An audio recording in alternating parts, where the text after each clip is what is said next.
like a diamond in your heart. I'm good on the side, it's alright. Just hold me in the dark. Here's Michael at the foul line. A shot on Elo. Good! The Bulls win! It's Lillard. He got the shot off. Lillard got it! The Blazers win the series! Nothing feels better than this. Nothing feels better. Nothing feels better than this. Nothing feels better. I'm not.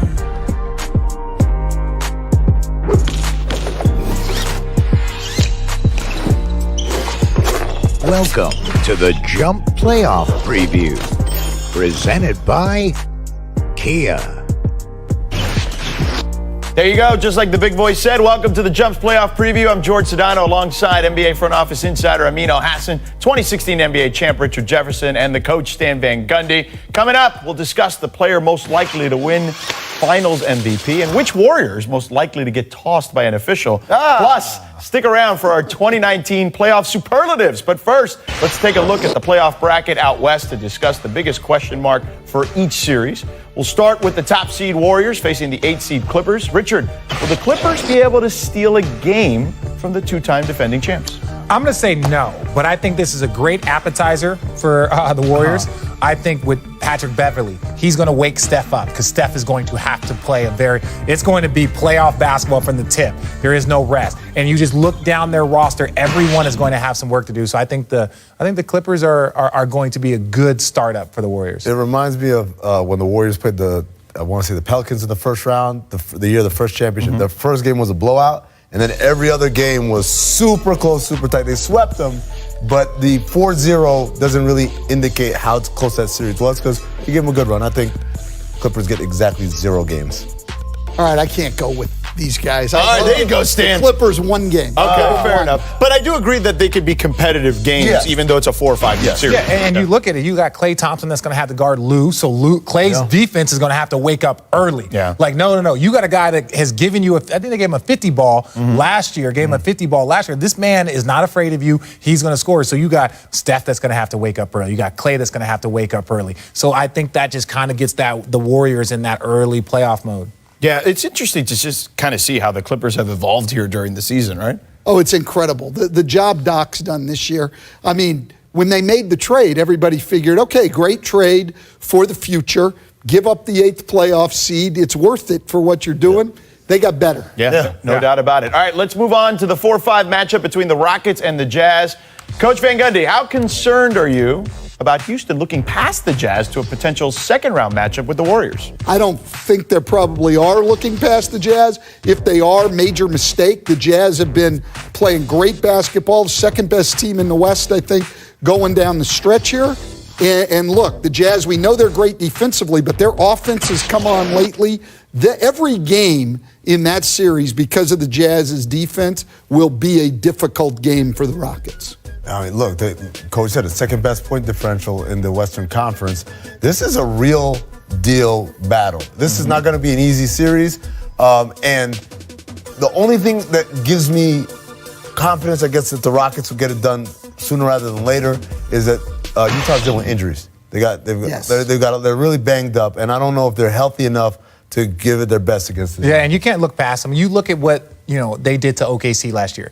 You have 2 of the best players in the entire NBA in Russell Westbrook and Paul George, and Donovan Mitchell and crew literally destroyed them. Yeah. Right? You had Russell who was frustrated. You had, Paul George is on his way out. All of these things because Utah is a well-balanced, hard-working team that focused on defense, and Donovan Mitchell was next level. So Houston, they're not looking at Houston like they're afraid of them because they already played against 2 All-NBA guys in the postseason last year and took them down. I mean, the Rockets are playing great basketball right now despite blowing that lead the other night against the Thunder. But they've beaten this team the last 2 times. They've split the series, and they beat them last year fairly easily in the postseason. So I can see where they're confident. Are any of you picking the Jazz?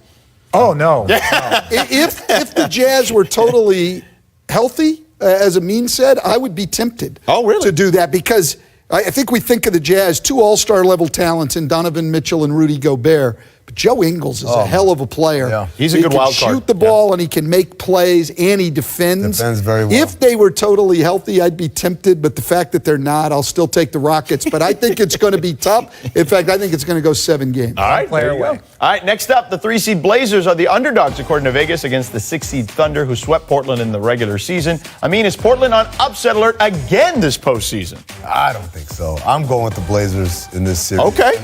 And I feel pretty confident about it. And Really? Here's why. You look at Oklahoma City. I think we can all agree, like you said, 2 all-world talents, but not really an execution team, right? Let's start there. Then you look at 28th in free throw shooting, 23rd in three-point shooting. Mm-hmm. These are all things that conspire for a team that's not playing well going into the playoffs. Right. These are all things that conspire that they're not going to play well. I think Portland, obviously, the Nurkic injury is huge, but their bigs have stepped up. Collins, Cantor. I think they're going to win this series, and I don't think it's going to even be that. It's going to be like a redux of last year with Utah. Okay. Yeah, I was doing the game when Nurkic got hurt, and it was like, obviously, you were sad, but it was so disappointing because ultimately, the Trailblazer season is over. Yeah. Right? It's over. Like, yeah, they can win a series, they can do, but you didn't really get everybody's been waiting to see if the Portland Trailblazers can take that can get to that next level. Yes, you're going against the Warriors, you're going against these teams, but the minute they lost him, and they had a great backup in Enes Kanter, they got him, and they had Collins, but he was the focal point. He was supposed to be that third all-star that could do it for you, that could go against Steven Adams. But this is one of those ones where like Enes Kanter and Zach can't do anything about Steven Adams. So I just look at OKC winning this series, but it's still unfortunate because of that injury. We don't get to see what their team could have done this year. Well, I agree with all of that. I'll take Oklahoma City also. And Damian Lillard's going to see just what he saw in the first round last year, in my opinion. Oklahoma City's going to trap him on every pick and roll. And now Nurkic was the guy you could give the ball to. He's gotten so much better making decisions out of the blitz. Enes Kanter can score on the block. He's not as good. You trap Lillard. You take away McCollum. I don't know what else Portland has. Well, McCollum's not 100% healthy. Right. He may not be available or at least 100% healthy at that point. Now, I mean, you talked about the issues that Oklahoma City has on offense and some inconsistency there, for sure. Right. But defensively, they are still one of the better teams, I think, in the NBA. I did a game actually with Jeff, Stan's brother, recently against Indiana, where they went on a 24-0 run, and it was Paul George spearheading that thing on defense. Did you say Indiana? Buckets.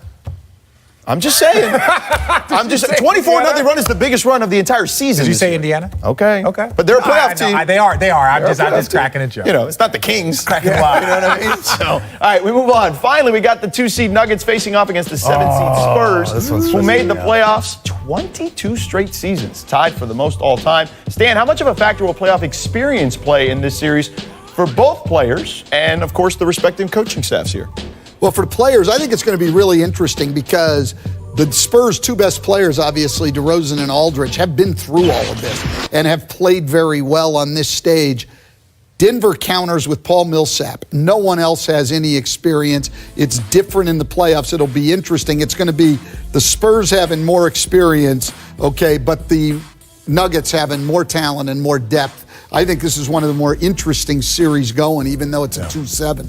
Now, this is the worst possible matchup for Denver because not only of the experience gap there, but also I love Coach Malone, but this is his first time going through a playoff series. Right. And rather than getting a traditional 7 seed where it's a nice tune-up, an appetizer to use your term, he's going up against the best chess master in the world in Greg Popovich, a master of the adjustments, a master of, hey, we did it one way for 82 games. Guess what? For you, I got something special right here.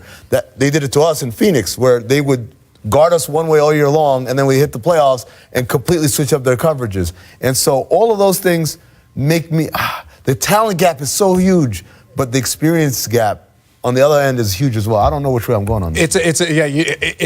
I'm going to say Denver, right, is going to win this series. Yeah. But boy, like you said, this is not who they wanted to see by any means. And really, I just think there's just too much firepower. You got Will Barton, you got Paul Millsap, you got Joker, you got Jamal Murray, you got Gary Harris, you got Malik Beasley, you got Trey Lyles. You got so many guys that can make impacts. And not saying that the Spurs don't. And they're like the Patriots. You never want to bet against them. Ever bet against them. But it's just, I think the experience gap it's not close. If the talent level was close, but I think there's a big gap in talent that kind of that neutralizes that experience gap. Yeah, it could be a 7-game series. Yeah. That one.